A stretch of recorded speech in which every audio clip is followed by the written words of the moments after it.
Hi there, Dr. Paul Donovan here, and today's teaching video is about how to develop senior or executive teams and how their use of power can be far more effective than what is usually done in these senior teams. I have devoted quite a lot of my last 10 years consulting working with senior teams, so I, over those years, have learned quite a lot about the problems they encounter, why it's so important to gain permission from them to proceed, and what the key conditions are that need to be in place for these teams to start operating beautifully. But most senior teams do not operate well. In fact, it's remarkable. Actually, as you go up further in organizations, often the quality of the teaming drops, which is not entirely unexpected because as you go up in organizations, you have people who are more concerned with what's going on below them rather than the team in which they belong. And so it means that those teams at a higher level organization often fail to perform. But that unfortunately has ripple effects. So let's go to now, what are the key problems with senior teams and why they don't tend to function well? The first one is that they actually often have not attained the level of development they require. Now, I've got other videos on this video library looking at the stages of team development, and I recommend you have a look at it. But if you've got a team whereby the members of that senior team are still in survival mode, they're still madly looking to make sure bad stuff doesn't happen in the businesses beneath them, then they are actually quite incapable of looking at the bigger picture of the organization that they serve. This might be a senior executive team, or it might be a senior team that's lower down.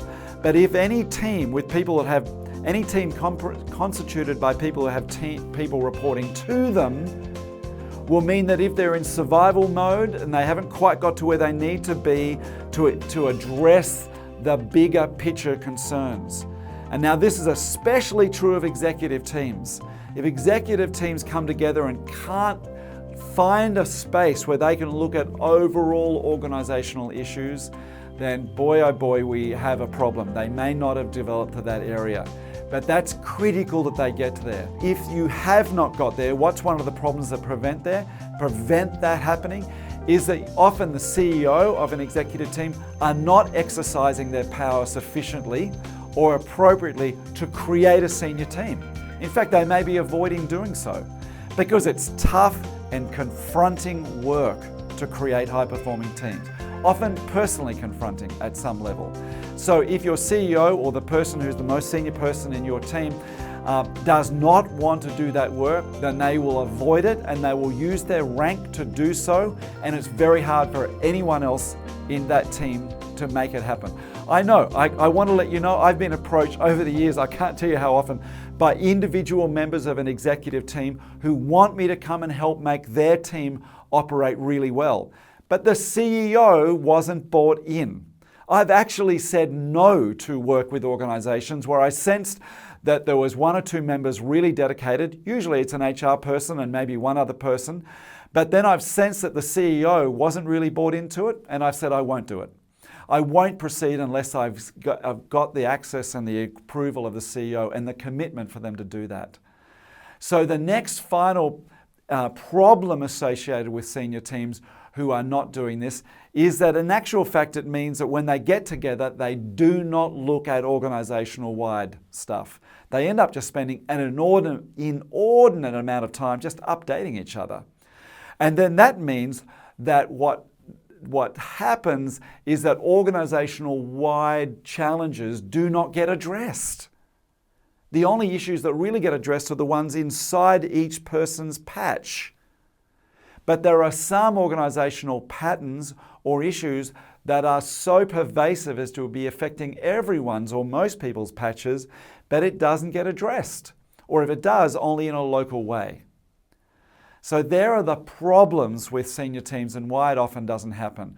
What you need now is permission to proceed. You do need the CEO to agree to doing it. You need whoever is the GM or the most senior person to say, yes, I want to create a collective decision-making unit. I want to create a team that comes together, not just a group of people who are busy underneath them and who come together to update. I want something more. The evidence is such that if you do have something more, you'll have a higher performing organization. But unless you have the approval of the senior person, don't go there. It's going to be sabotaged. And then the second one might be easier to gain if your CEO is already agreed. But your team needs to buy into this. Are they prepared to let go of their fixating on how work is being done underneath them, to give some time and effort to looking at bigger organizational concerns or things that might spread over the gambit of the whole team of peers? If they're not willing to do that, then maybe you have the wrong person in that role. You may need to move them out if you want to create a senior team. And I've dealt with this many times when CEOs have agreed, but when certain members of the senior team have resisted. I remember dealing with one in a large organization, and the chief medical officer was really dismissive and cynical about any kind of teamwork at the executive level. Really, they made it clear they just weren't interested and they just wanted to get their own department in order. But it meant that they brought a really dismissive approach and were in fact passively undermining the work of the CEO and the team to find what it is that their role was and what issues they should address.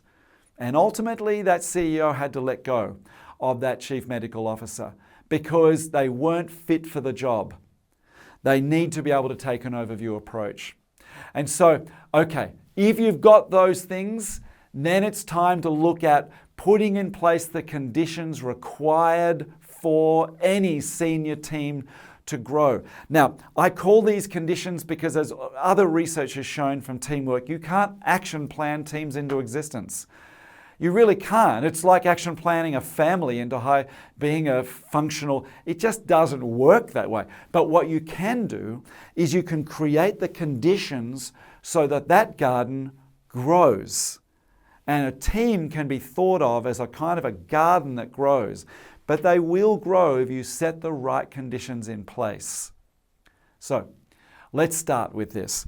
And so here are the conditions. Let's assume you understand the problems. Let's assume you've got your permission to proceed. Now let's get the conditions in place.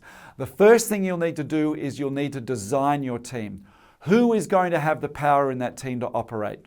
In some research done just a few years ago where interviews and analyses were done of 120 top teams from around the world, guess what? Only 7% of teams actually were in agreement about who was in that team, and were right. That is, the vast majority of teams had wildly divergent views on who was actually a member of the team, but all thought they were correct. Now that's pretty critical. Everyone thought they were correct, but less than 10% of teams were. That is, they disagreed with who the CEO thought was in the team. So we need to have teams that are bounded, that we know who's in, who's out, who's just advising and visits, but is not a member of a team, and who's actually on that member of a team, in that team. Now that might seem basic, but I can tell you I've worked with many executive teams over the years where they have people just come and sit in, but sit in every week. And so you begin to wonder, okay, so are you a member of this team? I guess you are. No one's talked about it. I don't know. But in fact, they're not. They're actually not. And the CEO has had them attending because they like them, but they're not actually members. So at one point, I remember running an executive team where we actually paused at a morning tea break. I actually spoke to the CEO and said, I noticed Jeffrey's here. Tell me why. Why is Jeffrey here? I don't have him here as reporting to anyone, reporting to you. And of course, then there was conversations, morning tea and so forth. It became that no one knew why he was there. He just kept turning up. So we had to dismiss him from the meeting. It was sensitive work. It was difficult work. But this team needed to put a boundary down on who was actually in this team and who wasn't. Because we were about to get into some rather more sensitive conversations about teamship. And we didn't want people who were in that meeting who weren't actually members. So it's critical. And by the way, if you're a member of a senior team, try and limit the membership number to 6 to 7, 8 max. I've worked with too many executive teams now who have 12 or more. And while sometimes that is beyond their control, I want to acknowledge that because it may be insisted by regional powers, it's a very difficult number to work with to really create a highly performing senior team. So you can still do lots of wonderful things with teams, but it's very difficult to create a collective decision-making unit. Okay, purpose. You ready? You're still with me? This is really critical because when most senior teams were asked what the purpose of their team was, do you know what they said? They just rolled out the mission of the organization. But that's not the purpose of their team. And that's one of the reasons why when they come together, what do? Just update one another and dig into whatever problem seems to be the squeakiest wheel. That's not a sustainable way to run a senior team. And they soon will become very tired, even resentful of turning up to meetings that actually do not have a clear purpose. And as a result, I've seen this happen before. More and more senior executive teams seem to have pressing commitments with important outside clients, which means they can no longer turn up to their senior team meeting. And the CEO doesn't hold them accountable to do so. Oh boy, we have the ship with leaks all over the hull in that case. All over the hull. So, I can't blame them for not wanting to turn up. The purpose of the team is not clear. That team needs a short list of clear, consequential and challenging things for that senior team to do. It's got to be a short list. And that short list must then define and inform what is done when that team comes together. Short list of clear, consequential, challenging things that they work out together. You can't just buy that list off somebody else. You can't be told what it is. It's a task of facilitating the senior team to come up with it. I do this task regularly, where I sit with executive teams and assist them to clarify what is the purpose of this team, something that this team can do that no other team in the organization could rightfully do. How and where will they direct their power? That's critical. Should we go to the next one? What's the next condition? Norms. Okay, I know it's gaining popularity now, and it is for good reason. I've been facilitating team norms for many years now, and I'm familiar with the research that says that team norm is highly predictable. That is, senior teams who develop their norms, and if they've done that, the presence of norms is highly predictive to very successful senior teams and more successful organizations. So team norms is critical. But what are norms? Once again, you can't buy norms off the shelf. Please do not try or as a CEO or as the general manager or whoever's leading this senior team, don't come up with them and email them out, for crying out loud. All you'll need to do is, and I've facilitated this with senior teams many times over the years, it's not a long process. It can be done in half an hour actually, or it can take a little longer, but it's a critical conversation. What are the ways we want to behave with each other, why we will fulfill our purpose? So this is not the what we do, that's the purpose. This is how do we behave with each other? So that if that's in agreement, then the group can keep themselves and each other accountable to behaviors that are problematic. And you're not going to be waiting for some CEO to bounce in and give someone personal feedback. And you forget all the triangling that can happen when one executive team member speaks to the CEO about how badly somebody else is performing. We don't want any of that. We want a team that can talk about its behavior with each other directly. And that's made possible if you have team norms. Because then you can really quite honestly raise it. Hey, I noticed you do this. I notice you've been arriving late for the meetings or you've missed a few. I may be misreading and there may be other factors I'm unfamiliar with. It looks like that's contravening some of our agreed norms that we made up 3 months ago. And I just wanted to raise that with you and ask whether you can give me feedback. See how I'm doing that? I don't mean to blame. I'm not assuming anything other than here's what I see happening and here's where I see it being different to the norms. Give me feedback. Am I reading that right? So that's about as confronting as you'll need to be. But if you've got norms, that conversation is within reach of your team. If you don't have the norms, then it's every woman and every man for themselves on managing each other's bad behavior. And people can be behaving poorly and not even know they are. But a norms creates that shared understanding.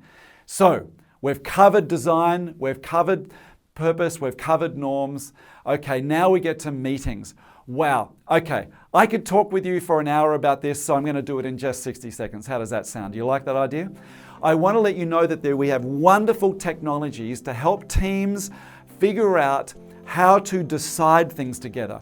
I utilize the technology that we've called the Kite, which enables you to be able to design decision-making agendas so that your team can not waste time in the usual shenanigans that happens in meetings when poor decisions get made or no decisions get made altogether. So I've got other videos on the video library to help you understand how to apply the notions of the Kite, how to ask divergent questions before you get to the convergent questions, how to understand whether we're all working on the same kite. Are some people trying to figure out the problem while other people are trying to figure out the solution and doing it all at once, all at the same time? If so, you're going to have a problem with your decision-making processes. Really good collective decision-making teams work on building understanding and know-how about how they design their agendas to make decisions together. The Kite is a wonderful tool to help you do that. And we have other videos on our resource. Or give us a call or send us an email, because it's not hard to teach it, but it takes practice, and most decision-making meetings are suffering from repeatable, predictable problems that can be easily solved by setting up appropriate agendas to avoid them. The Kite can help you do that. All right, I didn't go on too long, did I? Let's go to the next one. Last one. The condition that you need, the final condition is you'll need as a team to figure out how you're going to know if you're getting better or worse. You want to know, are we learning, are we growing as a senior team? It's a very important question to answer. Most senior teams are goal-orientated groups, and this is no less a goal. Are we getting better at being able to work towards our purpose or observe behaviors, norms, or make our decisions in a way that builds good, strong buy-in? So, are we growing? Are we using our power better? There's various tools you can use, and I recommend that actually teams get feedback on this and utilize 360s to do it. So you can get a stake in the sand and then do another stake 6 months later. If you want to know about how well you're using your power, you can use your Diamond Power Index. If that's not so easy, you can also get a read on your leadership using the TLC model. We use those tools because they're world-class and they give great feedback to senior teams. But you will need feedback. You want to know if you're getting there, and that's one of the conditions. So I've just covered the conditions that must be in place. You're going to need to, I've discussed why that you've got what the problem is with senior teams and why often they're so badly done in most cases. You need to get permission to proceed, and if you've got that, you can put your 5 conditions in place. Okay, I hope this has been helpful. Please contact us for more information. We could have spent a long time more speaking about this, but I want to just give you a quick taste of each one of those things. Hope it's been helpful. Speak to you soon.